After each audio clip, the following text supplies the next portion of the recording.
দোহাই বাবু, দোহাই, এবারের মতো মাফ করে দিন। অনেক চেষ্টা করেছি, কিন্তু আপনার পয়সা জোগাড় করতে পারলুম না। দয়া করে একটি বছর সময় দেন। হুম হুম, একদম না। অনেক সয়েছি তোর বেয়াদবি। আর না, ধার যখন দিতে পারবি না তাহলে নিস কেন? আপনি যদি দয়া না করেন কোথায় যাব বলুন বাবু? এই কারণে তোদেরকে ধার দিই না। শোন, 5 মাস, বুঝলি, 5 মাস সময় দিলাম। এরপর পয়সা যদি দিতে না পারিস, বুঝিয়ে দেব আমি কি করতে পারি। চাষি তো চিন্তায় পড়ে গেল। 2 বছর আগে দলুই চাষি বাবুর কাছে 1000 টাকা ধার নিয়েছিল, কিন্তু বন্যায় সব ফসল নষ্ট হওয়ায় বাবুর টাকা শোধ দিতে পারেনি। এখন সুদে আসলে তা 2000 টাকায় দাঁড়িয়েছে।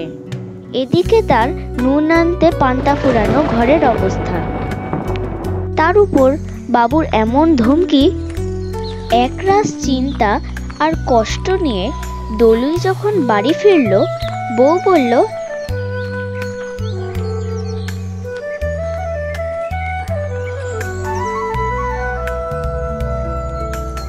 এইভাবে কি চলা যায়? তা হ্যাঁ গো, কিছু উপায় করলে?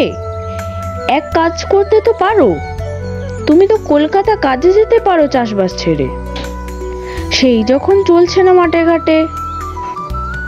দলুই একটু বিরক্তির সাথে বলল, কি বলছো তুমি?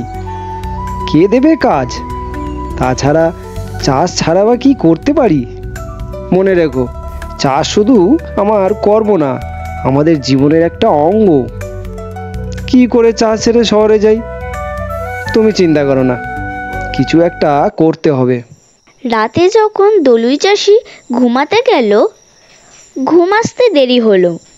ফলে অনেক রাতে চোখে দুপাতা যখন ক্লান্ত হয়ে বুঝে এলো, হঠাৎ তখনই আবির্ভাব হলো ঘর আলো করে জ্যোতিষময় এক আলো।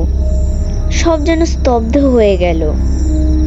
কিছু বুঝতে পারার আগেই বলল, কিরে দোলই, বড় চিন্তায় আছিস দেখছি। ভেঙে পড়িস না, নিজের উপর আস্থা রাখ। আমি তোর পাশে আছি। তুই কি জানিস না, ধৈর্যই সফলতার কারণ। সব সময় হাতে ছেড়ে দে, দেখবি সব ঠিক হয়ে যাবে।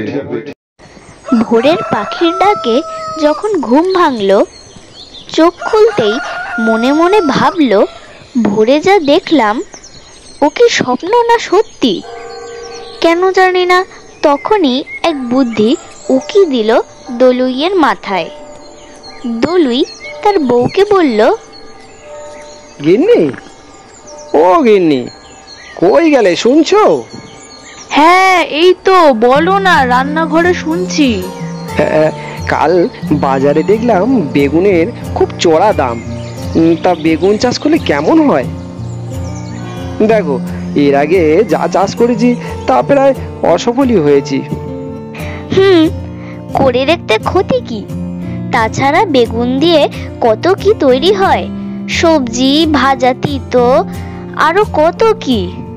তাই তো এত দাম। তবে হ্যাঁ, তোমার যা ভালো মনে হয় করো।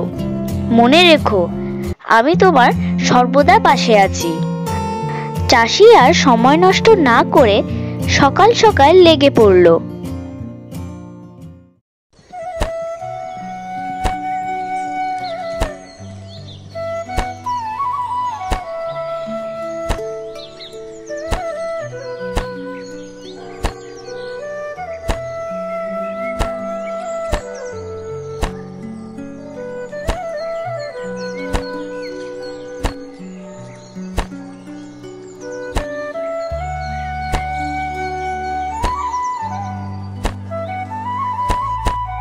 বলি, শুনছো?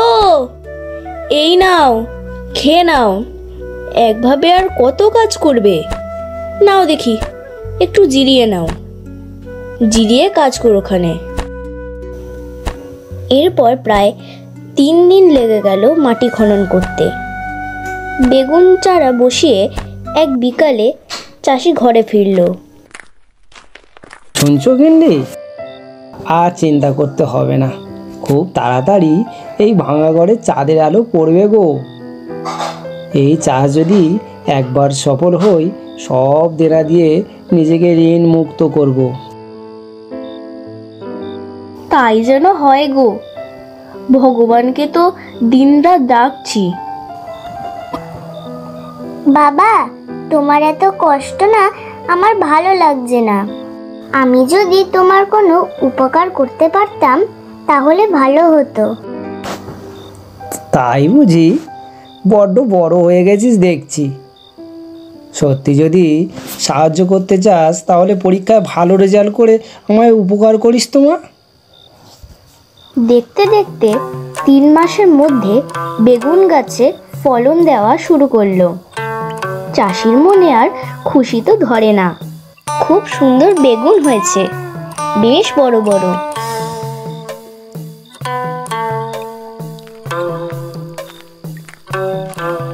দুপুরে এই বেগুনগুলো ভেজো, গরম ভাতে কাঁচা লঙ্কার সাথে দারুণ খাওয়া হবে, সাথে পুকুরে সরপুঁটি ভাজা। তারপর হাটে ঘুরে ঘুরে বেগুন বিক্রি করতে লাগলো। অনেক পয়সা হতে লাগলো তার, ভালো লাভও হইল। ভালো ভালো টাটকা বেগুন। পাশে পড়ে থাকা জায়গাতেও আরো বড় করে বেগুন বাগান করলো। ধীরে ধীরে চাষির অনেক পয়সা হতে লাগলো। চাষি মনে মনে বলল, ভগবান, তুমি রাস্তা দেখিয়েছো, তাই আমি কি বলে ধন্যবাদ জানাবো। শক্তি দাও ভগবান, যেন আরো এইভাবে এগিয়ে যেতে পারি। এরপর একদিন বাবু হঠাৎ হাজির হলো দলুই চাষির ঘরে। দোলই, আরে ও দোলই, ঘরে আছো নাকি? এই তো, বলুন বাবু। বলি, মনে আছে না আবার মনে করাতে হবে? না বাবু, সব মনে আছে। আগে এখানে বসুন দেখি। এই শুনছো, যে পয়সাটা রাখতে দিয়েছিলাম, ওটা নিয়ে এসো তো। দাও, আমার কাছে দাও। এই নিন, দেখুন সব ঠিক আছে তো? সব ঠিক আছে। কি ব্যাপার বলতো, কি করে জোগাড় করলি দোলই? ওসব কথা বাদ দিন বাবু, গরিবের সম্মান আছে, তাই তাকে রক্ষা করার জন্য অনেক কিছুই গরিবকে করতে হয়। আহা, তুমি দেখছি রাগ করে আছো। আমি কি মন থেকে বলেছিলাম? তাছাড়া এইভাবে যদি না বলতাম, এমন করে পরিবর্তন করতিস নিজেকে? আচ্ছা, যাই রে, ভালো থাকিস।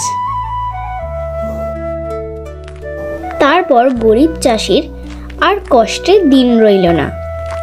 বেগুন চাষ করে তার ভাগ্য পাল্টে যায়।